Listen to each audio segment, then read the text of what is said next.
Hello, everybody. Welcome once again to our sessions on transformation through information. Today, I have a very special guest with me, Mr. John Small.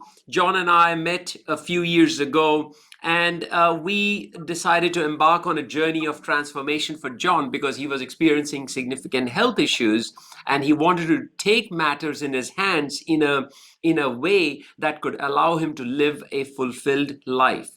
John, thank you so much for your time today. I really appreciate it. And thank you also for sharing your journey with me. So tell us a little bit about yourself. Who are you? What do you do? And I believe you are in the sunny Queensland at the moment. So Thank you, Dr. Dhir. Yes. Originally from Melbourne.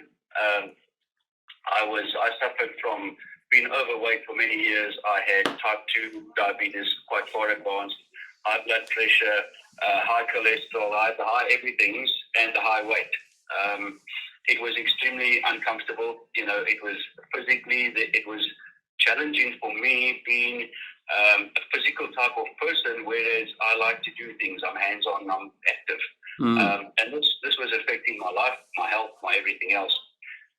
I came to know you by way of seeing a video clip of yourself on TV, and after approaching, we did that, and this was in 2019, I believe. It's so long already.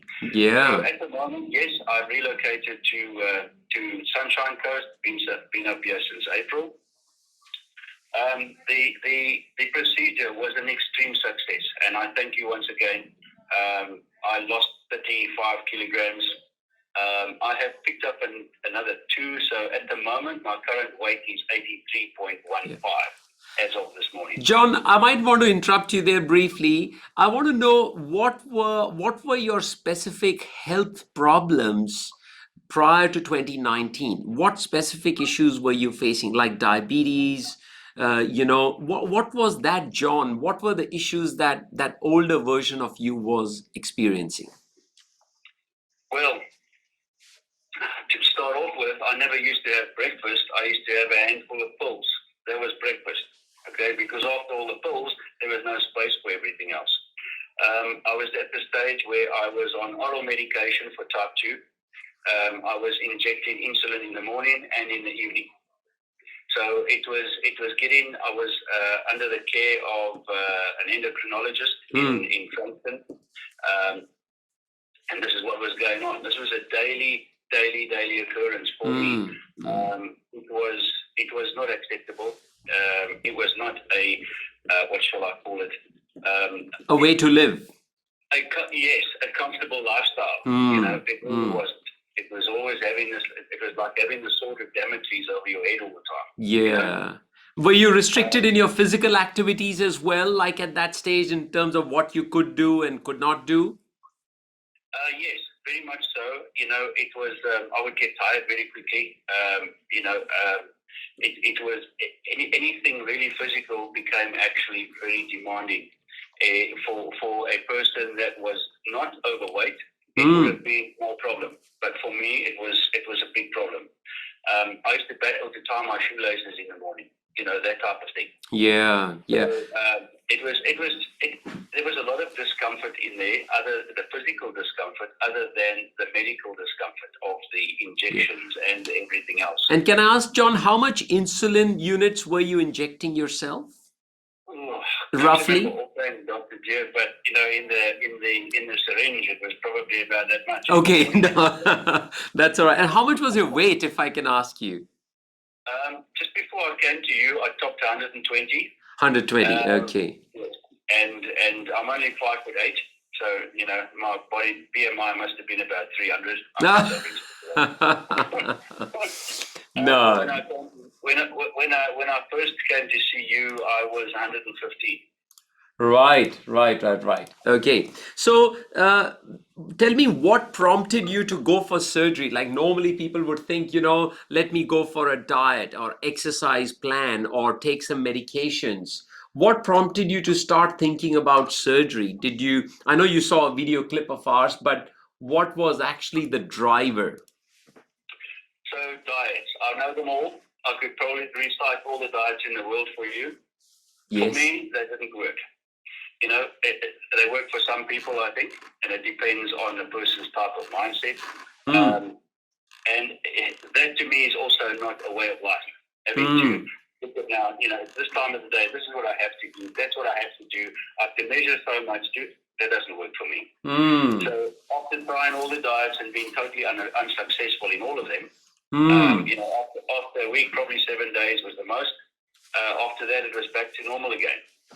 So I Yeah. decided that a permanent type of resolution or solution would be the answer, and it has proven to be correct. Right. So we spoke about when you came to see me. We spoke about the various aspects of the surgical options that were available for you, and I'm looking at your medical records. And without divulging anything specific, I totally agree that your weight had gone up to, at least on my records, it was close to 120. But that was not the only issue. The issue was the diabetes and the fatty liver and those things that we were sort of seeing that the trend is going in a direction which may not prove to be healthy in the long run. So you chose the mini gastric bypass operation, John. You and I discussed that, of course. Yes. And it's not that you chose it, we decided it together in your best interest. Tell us, how has life been after that? Like, where are you with your weight today? And more importantly, how are your medications for insulin and blood pressure and anything else that you might be taking? So I don't take blood pressure medication anymore. Right. I don't require taking anything for cholesterol anymore. All my bloods I've been having regularly every 3 months are all clear. There is no insulin injections from the day that I had the Right. procedure with myself. That was on the 5th of July 2019 was the last time I had any insulin. And you've not had, and I've got your list. If you don't mind me sharing with you the list I got from Katie Matheson, who is your endocrinologist. If you don't mind, she said you're on Byetta, you were on Novomix 30, you were on Diabex XR. Those were just the top 3 medications for diabetes that you had been taking, besides the ones for cholesterol and a few other things as well. Correct. All right. So I can see you were spending a lot of money on medications and supporting all the pharmaceutical industry. They would be loving you. Some of them have gone bang, I think. Awesome. So, where you're 61 years of age, John, at the moment, where do you see life taking you from here on? How do you see your next few, tell us a little bit. Do you have a vision? What are the things you would like to do? Because, see, why I'm asking you this question is, as men, we live sometimes a very suppressed life. We have been taught right from our childhood, boys should not be seen crying. We are not allowed to express our emotions. Girls should be seen, not heard. Those kind of things. So I want to ask you, is there a message you have for any men who might be experiencing your kind of issues that you have, but quietly just accepting it, in a suppressed way? Do you have any message for them? Certainly do. I certainly do. I came from exactly the same background. I spent many years in the military back in the day. When your health is at stake, nothing else matters. Okay, as far as I'm concerned, because if you're not healthy, nothing works properly. And anybody that is unhealthy is not going to have a long sort of life, longevity or anything like that. For men that come from the, let's call it the more rigid type background and upbringing, get out there and do it. It's for yourself. It's not for anybody else. And once you can sort yourself out, it sorts the family out, because it affects the family. It impacts everybody around you because you are the limiter. Yeah. So, I have found that I've had so much exposure to physical activity since, I retired. I officially retired at the end of August from a job I've been doing for the last 30 years. And since then, I've been busier physically and working in my life than I ever have before. Wow. I work manually now. I actually love it. My son and myself have formed 2 or 3 companies. I spend 8-9 hours a day working, doing manual labor type stuff. Wow. And I would never have been able to do this 20 years ago because of the health issues, the being overweight, etc. And I think the catalyst was when I started injecting with insulin. I thought, look, yeah, this is now we're going down the point of no return. So for men that are deciding or thinking, should I or shouldn't I? From my aspect, there's nothing to decide other than get it done. Yeah. Now is the best time. Don't linger. You will get your life back. You get your health back. It's almost a new lease on life. In fact, it is. How much is your weight today, John? 83.1. 83.1. So you've lost and maintained probably about close to 40 kilos. Yes. Since your surgery in July of 2019. Correct. That's fantastic. But again, as we said, it's not just the weight, it's actually the medications that you have decided to let go of. You don't need to rely on them, which is awesome. Now, I'm going to ask you a bit of a tricky question here, because you and I know you from South Africa, and you said you love your steaks. And you said when your health is at stake, tell me, how is your red meat consumption now? Because you were big on red meat. I know that. Yes, being South African, you have a meal is not a meal without having meat in it. However, it has changed quite dramatically, and not by, I wouldn't say by choice, Dr. Dhir. I think it was more by the circumstances. Yes, I still eat red meat, but how much do I eat? Probably a tenth of what I used to. Wow. I eat a lot of chicken. I eat a lot of salads now. That type of stuff. And also, I watch portions. Portion control, I think, is very important. And what you put in. Yes. What you put in. Yes. If it's going to put something in there, the point I'm looking at is put something quality in. Yeah. Have a snack now and again, yes, once in a blue moon, but the exception rather than the rule. Yeah. To answer your question, I eat a lot of seafood, and then again, obviously, portion control. It's still a little plate with a small fork, that type of stuff. Yeah. Does it inhibit me in any way? No, it doesn't. It actually allows me to do whatever I do. So I eat small meals. I have 3 or 4 meals a day. I eat a lot of fruit. There's hardly any fast foods that I do eat now. But red meat, really, I still love it. Of course, I do. Yes.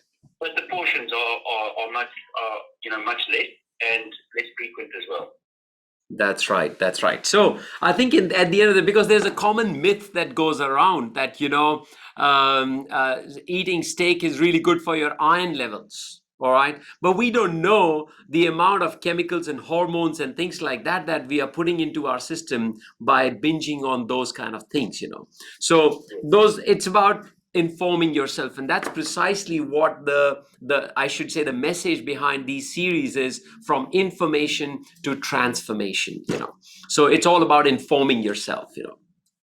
John, any final words, any final things you would like to share with our listeners? I know you are now in sunny Queensland and you are enjoying a very active life, which is lovely to see.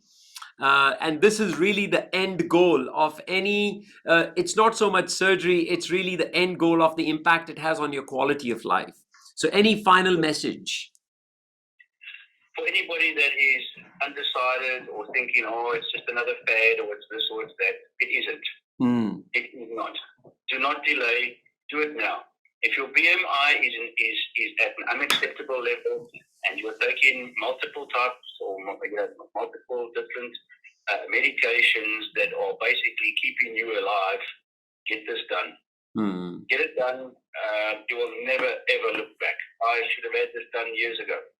Well, it has been 2.5 years now. Yeah.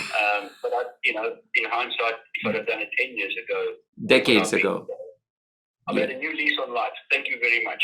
No, you're very welcome, John. Thank you so much for your time. It's a delight to see you not only just using this, but also using your services in the benefit of others. Like, you setting up 2 or 3 companies with your son you're being a role model for people, And I remember Abraham Lincoln's quote. He said that you cannot help the poor by being one of them. You cannot help the sick by being sick yourself. So I truly believe that, you have to be a role model yourself. So thank you so much for your time, John. It's a delight speaking to you and seeing you, the life that you are leading and inspiring other people, and especially your family.